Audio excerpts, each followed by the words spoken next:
there everyone, it's Dr. Bam and we will be opening Unit 3 today. So once again, you're going to start in your Materials tab, scroll down to Unit 3, get the social context of schools, families, and community. It's grayed out right now, but it'll be nice and white when you're there so that you can see it. And this week we are looking at the social context of schools and then families and communities and how they impact each other. And so we're going to begin, as usual, this is where this video will be placed, so you don't see anything there. We're going to look at maybe the general information that we're going to be covering in Chapter 4 and 5. So in this unit, we're looking at the social context in which teachers, students, and the communities interact. Remember, none of us are in a bubble. The first topic that we look at is factors in and outside of school that can contribute to students' academic performance. In your Knowledge Builder this week, you will be completing a study on Brothenbrenner, who has a great theory that looks at the child, or our student, and how the world impacts them and how the different microsystems that they live in affect them. So make sure to watch those videos and answer that question. We also take a look at whose histories, values, and experiences make up what we study in school and where those decisions are made. We will talk in that area about culturally responsive education and making sure that we're incorporating the cultural and background of our students into what we do. The final focus of the first half is looking at the individual level, often with the influences of peers and families. And we'll look at specific problems, including media, student tolerance, bullying, alcohol abuse, cigarettes, things like that. And the big one we'll be looking at is the zero tolerances policies. And I'm very excited. I always love discussing this with students. So we'll have that conversation in class. Or you'll complete the activity in the Knowledge Builder. The second half of the unit focuses on public and parents in the schools and how can parents get involved in schools? How can you support the students and the community? So we're looking at the public perception of schools, teachers, and standards. Sometimes it's positive, sometimes it's more negative. We also are looking at the structure of students' families, looking at the variety of families that come to our schools and into our classrooms, the influence of culture on education.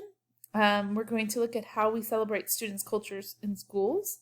School choice, which is a very hot topic right now with the election, and we'll look specifically at school voucher systems and what do we think about those. Once again, on a lot of these topics, there's no right and wrong. There's just forming our opinion and knowing where we stand on them. Finally, we look at positive and supportive communication with families of students and how that increases the chances of them having a productive school experience. Communication is so key to a positive school experience. So you're going to hopefully be watching this video. And then, once again, as always, I have included your 2 PowerPoints. I really do encourage you to print them and kind of jot notes as you go through. This unit, we are reading Chapter 4 and 5. Your knowledge check is here. You're going to click right here to go to it. Okay, I'm going to bring you right to the knowledge check for this unit. Remember, you are not limited to one time of taking this quiz. You must score a 70% or above in order to receive credit, and I might be giving little bonuses for those who are top scorers in their class. Then you have your Knowledge Builder. I'm going to pause for a second. Okay, I'm back. So I'm going to go through the Knowledge Builder questions and look at the quiz a little bit. I just wanted to make sure that we weren't looking at anyone's class list in there. Okay, so this first one is going to look at deficit ideology. It's discussed in our book, and this gentleman discusses it very well as well.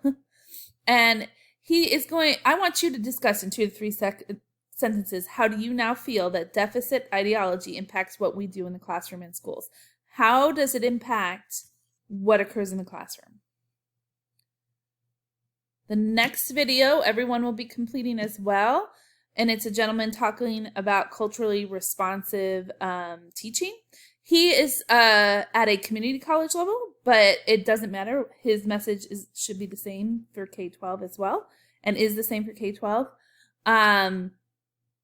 And so go through his message and just discuss 2 connections that you made. Be specific in regards to the video. If you put connections that I can't clearly see the videos, and I've watched all these videos completely, then you will not get full credit for these assignments. So make sure you watch the video and are connecting to what you see. The next assignment will only be for those in the online class. That is looking at the ridiculousness video of zero tolerances. I want you to ignore the phrase of the ridiculousness, but it goes over 10 very specific zero tolerance things that happened in actual schools. We're going to talk about these for those in our class, and what we think about them. But for those online, you're going to be completing the following. Do you agree with the punishment and consequence that the students faced? You must choose 2 of them to discuss. And also, after what you read in the book and what you watched here, what do you actually think about zero tolerance policies? What's your opinion? Okay. I told you we were going to be covering Brofenbrenner. This will actually be for everybody, just because we'll talk about it. But actually, let me look.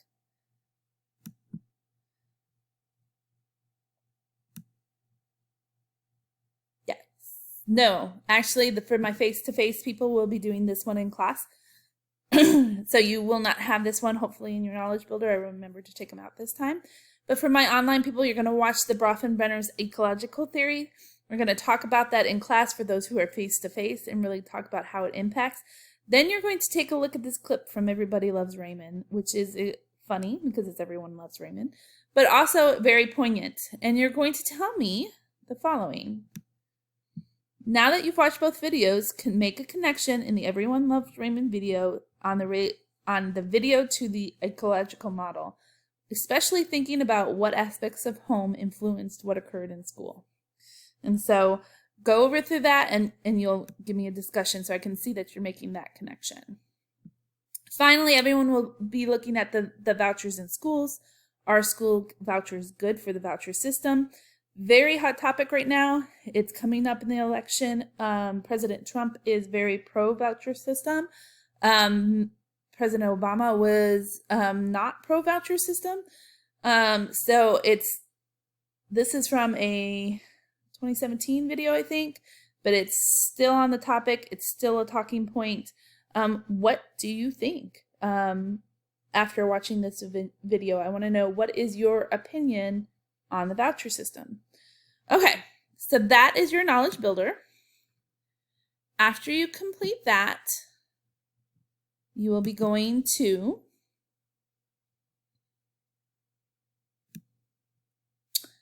your knowledge application assignment for this unit.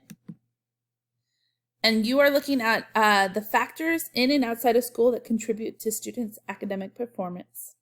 So I want you to pick and name 2 external influences that impact a student's academic performance.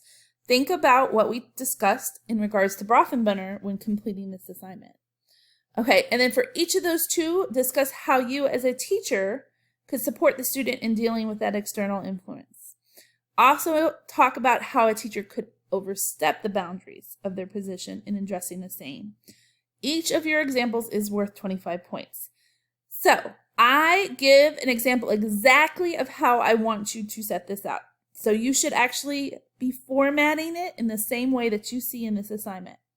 It says example, give the example. Support that the teacher could give that. Overstepping, give that. Okay? So you may not use divorce as your external influence, since I use divorce as my external influence, because that would just be using my example. So in this example, the child is experiencing a divorce of their parents. That's coming into your classroom. The child is upset, easily angered, things like that. So what support could you do? The teacher could allow the child to step out of the classroom if they need a moment to regroup. So if you see them getting angry or upset or sad, let them step out.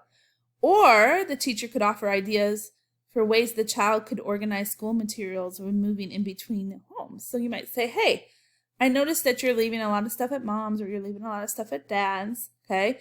I think it'd be great if you did this homeschool. Or, hey, let's do this so you're turning things in technologically. So how can I support you to not be losing your materials between the homes where you're moving? That would be appropriate support to get. Overstepping would be calling the parents in, discussing with them how they should handle their custody issues, or providing the child with the teacher's personal cell phone number, which I've known teachers who have done this, and given that personal cell phone number to the child and say, in case you're sad or upset and you want to talk about the divorce, here's my number, call me whenever. Okay, that's overstepping the boundaries of what is expected as a teacher and could cause possible issues, right? So, example, 2 ways of support, a way that you could overstep. When you're doing the support, if it's a good one way to support, you might want to offer 1 or 2. Overstepping probably would just be 1. So the 25 points is broken down. So you're doing it twice, right? You're doing 1 whole complete example and then another whole complete example. Okay, so that's the knowledge application. It shows that you understand external forces on a child and how they influence what occurs. And then the final project information gathering, you're going to list 2 universities or college that you will go to after you finish this AAT. Remember, the AAT is just the first 2 years. You must transfer to a university or college to finish off your teaching program. So where do you possibly want to go? And with each college, you're going to want to give me a link to the degree plan, if possible, for the certification path you're going.